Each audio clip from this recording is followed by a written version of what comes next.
Empezó a gritar 1, 2, 4, 5, 6 y empieza a ver un pie. En cuestión de minutos llega la policía. Realmente ellos consideran la ambulancia que la niña está muerta, porque es que las condiciones en las que ven a la niña y ya tiene todo esto morado, manitos ya moradas, los pies morados, o sea, casi.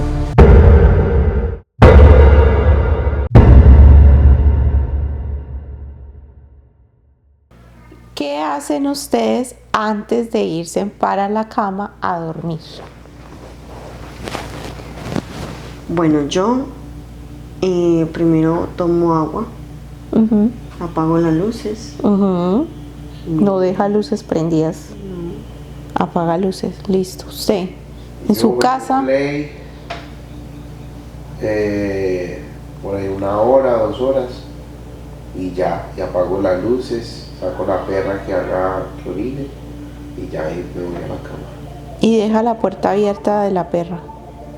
Sí, por si tiene que hacer chichido. La puerta de atrás. La puerta de atrás. De atrás. Bueno. Y ninguno cierra la puerta de adelante. A veces, no siempre. La verdad es eso, sí, a veces. Mi sobrina, por ejemplo, muchas veces cuando nos vamos a dormir me pregunta si la puerta está cerrada con llave. Y me toca pararme con ella y mostrarle que la puerta está cerrada. Sí, claro. Bueno, les voy a contar una historia. Como para que empiecen a echarle tranca a las cosas, hombre. Tranca. Seguro las puertas. Entonces, bueno, seguro. Tranca. Échenle segurito a las puertas. Bueno, ¿cómo les parece que tenemos a una mamá y su hija? Ay, Su hija es adorada. Dios mío. Es la niña más preciosa de la vida. Es una niña hermosa. La mamá, pues, súper entregada a su hija. Ella tuvo a su hija a una edad muy tempranita, realmente, unos 20, pues temprano porque ella estaba todavía estudiando, estaba en el college. Cuando quedó en embarazo, el papá realmente fuera como de la imagen aquí, no estuvo interesado, no respondió y X, ya papá fuera de la historia. Y tenemos a la mamá súper entregada a su niña, muy fuerte esta mujer, muy berraquita, como decimos nosotros en Colombia. Sacaba adelante a su hija, entregada, trabajo, niña, trabajo, ambas con un horario muy establecido en casa, en un apartamentico de 2 habitaciones, 2 baños, una cosa súper linda. Tenía su habitación, la niña súper preciosa, rosado, porque ella amaba el rosado, sus Barbies, todo, una princesita en casa. Y la mamá muy dedicada a su niña, todas las noches se acostaban, se leían un buen libro, un libro que hubiera mandado a la escuela o un libro que la niña se hubiera antojado en el supermercado y lo cogía, se lo compraba, leían su librito, su cuento y ya la mamá le daba sus buenas noches, su besito, ella se iba para su habitación, la niña quedaba en su habitación y hasta mañana todo el mundo. Esa era la rutina de siempre, obviamente, cerrar ventanas, cerrar la puerta con seguro. Igual no había nada como de que preocuparse, era un conjunto de apartamentos de 2 pisos. El sector era tranquilo, seguro. Por ejemplo, la bicicleta de la niña estaba afuera, muy tranquilo todo, nada como decir, no, es que tiroteo todas las noches, no, para nada. Un sector muy tranquilo y muy luchado por la mamá para estar ahí, para poder que la niña fuera a una buena escuela. Entonces muy luchada, una mujer muy echada para adelante en sus estudios, para poder darle esa educación a la niña, vivir en el sector en el que vivían, tampoco ricas, millonarias, pero tampoco pues mal ubicadas. Y esta fue como todas las noches. Cerraron las puertas con su seguro, ventanas cerradas, prenden el aire. Como usted dice, bueno, se toma su agüita, seguramente la mamá le dio lechita a la hija, bueno, mi amor, nos vamos a acostar, se leen un buen libro, se abrazan, y esa noche, como usualmente, mami, puedo dormir contigo, pero pues la mamá, al saber que solo son ellas, la una depende tanto de la otra, pues ese tipo como de espacios, ella sí quería respetarlo con la niña, que era: tú duermes en tu habitación, yo duermo en la mía, y nos separando, ¿cierto? O sea, tener como ese límite, como empezar a tener desde pequeña esa independencia, esa privacidad, porque como igual eran tan solas, pues también el dormir juntas iban a estar demasiado unidas, y la mamá decía: bueno, quiero que mi hija sea súper independiente. No es que dependerla de la mamá sea malo, pero cierto, eso sí limita. Cierto punto. Exacto. Entonces, bien, todo muy bien. Eso era como algo que tenía la mamá, en que: no, mi amor, tú duermes en tu cama, pero obviamente yo me quedo aquí hasta que tú te duermas. Tenía su lamparita, una lamparita así de estrellitas, que la niña pues no se sintiera tan a oscuras. Y bueno, esta, como todas las noches, la niña se acostó a dormir, la mamá le leyó su cuento, el Padre Nuestro, y la niña se quedó dormida. Entonces la mamá ya se fue a dormir a su habitación. Y se profundizó. Pues yo me imagino, como toda mamá, que yo creo que ya llega la noche y se acuesta y se murió. O sea, se durmió, se super durmió. El cansancio fue... Sí, como la señora aquí presente. El cansancio es tan terrible que el niño puede llorar, gritar y patalear, y realmente se demora como en despertar y en decir: venga, algo está pasando. La mamá se profundizó. O sea, de esa de todas las noches, la mamá se durmió de verdad. Cuando se despierta el otro día, la mamá: bueno, mi amor, vamos a despertarnos, hora de ir a la escuela, levantémonos, abre la puerta, la niña no está. Va para el baño, de pronto la niña se levantó solita, fue para el baño, va para el baño, la niña no está.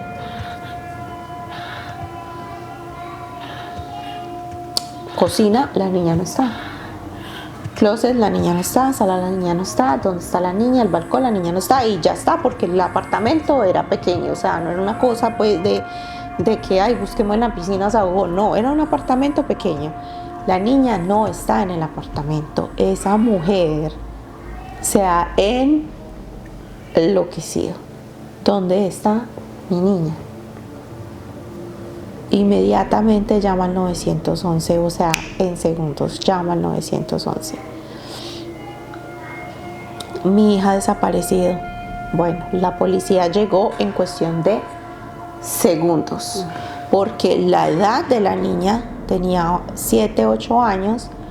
No es una edad como que la policía siempre dice: esperemos 24 horas, que de pronto se fue con las amiguitas, o que de pronto se quiso ir de la casa y de pronto ya vuelve. No, o sea, la edad de la niña no es esa. Entonces la policía llegó inmediatamente. Lo primero que notan es que la ventana de la habitación de la niña está abierta. Entonces, en un primer piso. Vivían en un primer piso. La ventana está abierta, miran, la ventana da pues para la calle del conjunto, y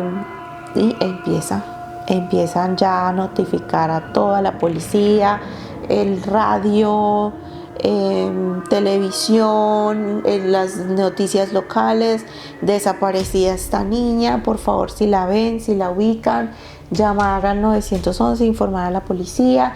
Empiezan a buscar. Esa mamá bueno, imagínense, solo imagínense a su pequeñita, a su vida entera, y no tienen la más mínima idea. Ella se va para donde la mamá de ella. Los abuelos pues locos, todo el mundo a buscar. Abuelos, tíos, todo el mundo empiezan en los barrios a mandar folletos. Eso empieza una búsqueda monumental en ese pueblo o sea, buscando a la niña. Esa tarde se van unos niños a jugar en unos pastales que tenía un abuelo de cosecha de maíz. Y eso corrían y jugaban a las escondidas, porque esos pastales son altos, entonces pues tan chiquitos era más fácil para ellos esconderse. Y bueno, eso corrían y jugando, y para allá y para acá, y para allá y para acá, y para allá y para acá. Y le tocaba a una de ellas empezar a contar. Estaban jugando a las escondidas. Entonces ella empezó a contar, pero ella no se tapó los ojos y empezó a contar, sino que ella empezó a caminar y empezó a gritar 1, 2, 3, iba caminando de ahí para allá en ese pastal. 4, 5, 6, y empieza a ver un pie. Un pie. ¿Ya habían pasado cuántos días? Ese mismo día. Al mismo día de la búsqueda. Sí. Ya, entiendo.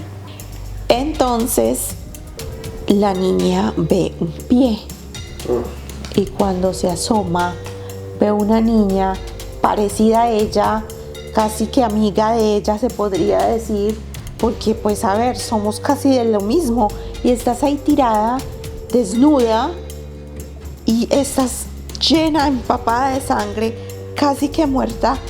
¡Ah! Y sale esa niña corriendo, llama a los amiguitos y sale a buscar a un adulto. En cuestión de minutos llega la policía. Realmente ellos consideran la ambulancia que la niña está muerta, porque es que las condiciones en las que ven a la niña y ya tiene todo esto morado, manitos ya moradas, los pies morados, o sea, casi que dicen no hay nada que hacerle. Sin embargo, los paramédicos cogen a esa niña, la meten a la ambulancia y empiezan con todo lo que tienen estas personas en su mente, en su capacidad física y mental, a tratar de recuperar a esta niña en esos segundos mientras llegan al hospital. De una empiezan a inyectarle cosas, empiezan a tapar heridas. Tenía una herida acá en el cuello, una en la garganta. La niña estaba inflamada toda porque las hormigas la habían picado por absolutamente todo rincón de su cuerpo. Aparte de lo inflamada que tenía sus genitales y lo inflamado que tenía sus genitales por el abuso sexual que había vivido. La niña estaba destruida. Llegan al hospital, médica pediatra la coge, la niña empieza a recobrar conciencia. La médica empieza a ver la manera en la que la niña reacciona al ver a los policías y empieza a ser así, y entonces la médica dice: solo quiero mujeres en este recinto. La enfermera, médica pediatra y todos los ayudantes se volvieron mujeres en ese instante y se encerraron en ese quirófano a tratar de recuperar a esa niña. wow. En ese momento llama a la policía a la mamá y le dice: creo que tenemos a su hija, está en el hospital. La llevan, le muestran una foto de una parte de su cuerpo y la mamá inmediatamente, o sea, ella sabe que es su hija. O sea, sí, ustedes saben, aunque le muestran un dedo de varios niños, y con un niño, con un dedo, usted sabe, ese es el dedo mío, ese es el dedo de mi hija. Uno sabe, por más que le muestren fotos de 10 dedos. Uno sabe. Bueno, empiezan a acercar ese pueblo, a buscar, empiezan a investigar. Estamos hablando de hace muchos años, entonces desafortunadamente las huellas no estaban muy bien avanzado, no estaba avanzado. Sí había la posibilidad de tener huellas, o sea, sacar las huellas, pero era un proceso súper extendioso. Tenía que ser obviamente que estuviera en el historial. Tenían una huella parcial. ¿Qué es eso? O sea, no completa. Como un pedazo y como que le falta el otro pedazo, como para tenerla completa y decir, tenemos al sospechoso. La corrieron en el sistema y no salía nadie. Y tenían semen, que lo corrieron en el sistema, pero no salía nadie. Esperma. El esperma, sí. Sí, la niña ya reaccionó, despertó, habló con la mamá. No, o sea, no hablar de hablar, porque el tipo le cortó el cuello y le cortó las cuerdas vocales. Entonces el pronóstico de ella era muy reservado, pero una de las tantas cosas que dijo el médico es que ella no iba a poder volver a hablar nunca más en su vida. Ella pues lo que pudo como hacerle señas a la mamá, pero realmente cuando un policía entraba a verla, esa niña se descomponía Al ver un hombre. al ver a un hombre o a un policía. Sí. Un hombre. Pasó el tiempo y ya la empezaron a investigar. Pues empezaron a preguntarle, obviamente, qué fue lo que sucedió. ¿Pero ella quedó sin voz o ya empezó? No, sin voz. Y ella empezó a escribir qué fue lo que pasó. Ella empezó a describir, escribía en un papel. La enfermera, una enfermera, se dedicó a esa niña día y noche porque tenía una niña parecida a ella. Y la enfermera cuenta que ella le entregó su hija a la mamá y le dijo, yo no vuelvo hasta que esta niña no se recupere. Esta niña me necesita más en este momento que mi hija. Wow. Y esa enfermera se dedicó 24/7 por no sé cuántos meses, porque estamos hablando de meses, la niña en ese hospital, a empezar a recuperarla. O sea, les estoy diciendo de muchos días, no es que al otro día empezó a escribir y al otro día, no, estamos hablando de semanas y semanas. O sea, pónganse en contexto que esto no fue a los 3 días, llegó el policía y ella reaccionó, no, semanas para que ella despertara, semanas para que empezara la niña a coger un lápiz, a empezar a mostrar, empezó a escribir cosas del tipo cómo era, que tiene este bigote, tiene este lunar, tiene esto, es policía, me dijo que es policía, salimos por la carretera tal, volteamos por tal lado, me dijo que me comiera este dulce, esa niña empezó a describir todo de una manera. ¿Era policía el hombre? De una manera, ya les cuento, de una manera que los policías no lo podían creer. O sea, no lo podían creer. Y dijo, la niña dijo, creo que tiene un carro, y dijo el nombre del carro, porque sonaba igual al carro que tenía el abuelo. Entonces, la historia es la siguiente. Este tipo, asqueroso, inmundo, ya lo había hecho antes con una adulta. Eso se supo después.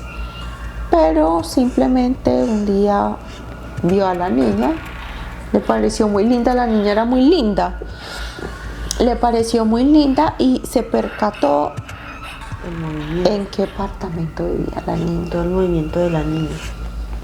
En qué apartamento vivía la niña. Dijo, bueno, viene en este tal. Y esa noche se quedó ahí pendiente, luces prendidas, donde se apaga, se apagó aquí, entonces la niña duerme en esta habitación, tan. A medianoche corrió la ventana, entró, la cogió, le tapó la boca y empezó a decirle, silencio que soy la policía. Yo soy tu amigo, silencio que vengo a ayudarte, yo soy la policía. Pero la niña estaba muy dormida. Claro. Entonces ella pensó que era un sueño y ella estaba dormida. Cuando ella siente ya es el frío de la noche, el aire y como que eso que alguien está caminando como con una ¿cierto? Como con este movimiento. Entonces ahí es donde ella se despierta. Y más duro le tapa la boca el tipo y le dice: silencio, silencio, que yo soy el policía, yo vengo a ayudarte, yo soy un policía, yo vengo a ayudarte. Entonces ella se acordó de la escuela, que le decían que los policías eran buenos, que los policías la iban a proteger, pero entonces ella no entendía por qué ella sentía esta inseguridad con este señor. Pero este señor no tiene el uniforme de policía como los policías de mi escuela, pero entonces si él es policía, ¿por qué mi mamá no está aquí? ¿Por qué no protege a mi mamá también? ¿Por qué soy solo yo la que está desprotegida? Y empieza ella a pensar y empieza a escuchar. Esta niña de solo 8 años, los investigadores quedaron asombrados el nivel de supervivencia que logró tener esa niña en ese momento, de recordar físicamente al hombre, de recordar el sonido del carro y tener como ese análisis de decir: suena parecido al de mi abuelo, de recordar las carreteras por donde iba, el dulce que le había ofrecido, de recordar su aliento, de recordar hasta dónde la llevó. Ella, todo lo que vivió, lo que le hizo, la violó toda la noche, varias veces, hasta que ya ella paró, ella no podía más, no podía gritar más. Entonces le dijo: ya estoy cansado de escucharte gritar. Cogió el cuchillo y ahí fue cuando le cortó las cuerdas vocales. O sea, esta niña tiene la capacidad de recordar hasta las hormigas que la estaban picando. Y ella recuerda y dice: yo me acuerdo de todas las picaduras de las hormigas, el olor a él. Y esta niña todo se lo empezó a describir perfectamente al hombre, o sea, perfectamente. A la enfermera, perdón, sí. Ella empezó a escribir, obviamente no el relato como se los estoy contando, o sea, empezó a escribir cositas, como por decir: suena el carro de mi abuelo, tiene los ojos de tal color, tiene poco a poco esto, y ella cada que se despertaba algo fue escribiendo, y eso la enfermera se dedicaba a pasárselo a los policías. Y ellos, bueno, seguían investigando. Pasó el tiempo, la niña ya empezó con terapias, poquito a poco le empezó a volver la voz, poquito a poco le empezó a regresar la voz. Por la gravedad de la violación, los médicos ya le dijeron a la mamá que la niña había perdido un ovario, que era muy probable que no fuera a ser mamá en el futuro. Eso para la mamá fue muy triste, que la niña ya viviera eso. Y bueno, la niña se fue recuperando, pero ese caso empezaron a pasar los años y los años. A ella la seguían interrogando, le seguían preguntando cosas, pero los policías no daban con ese tipo. No lo encontraron. ¿Qué cosa? No daban con ese tipo.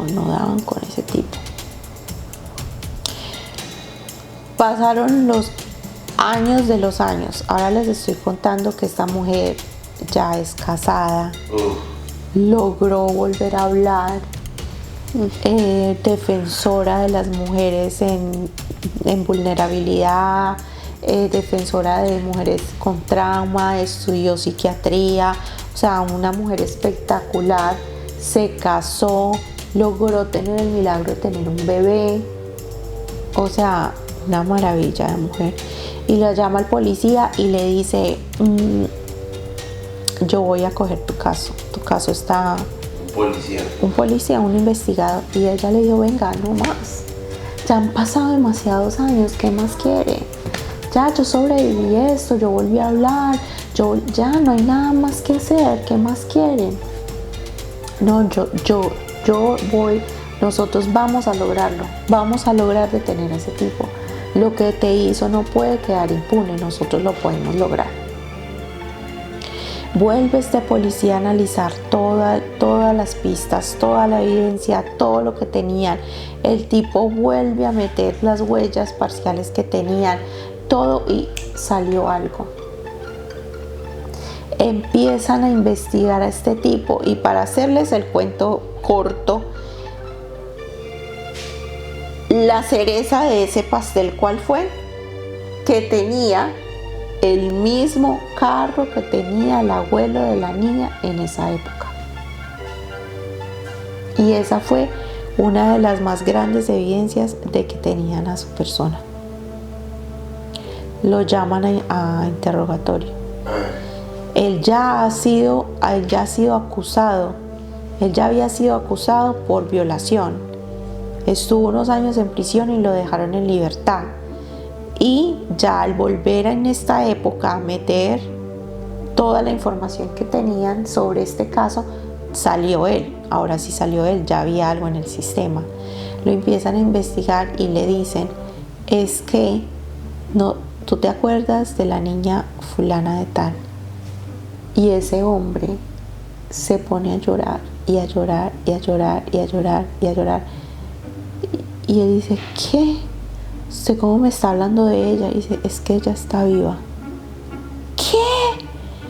¿Que ella está viva? Y llora y llora y llora. Ese hombre no puede creer que esa niña después de 30 años quedó viva, que estaba la evidencia de él y que él ya ahora sí iba a pagar su condena por haber hecho lo que le hizo a esa niña. O sea, yo no lo puedo creer. Yo he vivido con este remordimiento de lo que yo le hice a esa niña toda mi vida. Ay, no, pues. Toda mi vida. Nunca me lo pude perdonar. Toda mi vida he vivido con esto y muchas veces intenté suicidarme. Nunca lo logré. Yo no puedo creer que ella esté viva. Bueno, ese hombre súper arrepentidísimo. Ya empieza pues el caso. Obviamente ahí no hay ni testigos, ni hay, ¿cómo se llaman estos jueces? No, los que condenan, ¿cómo se llaman ellos?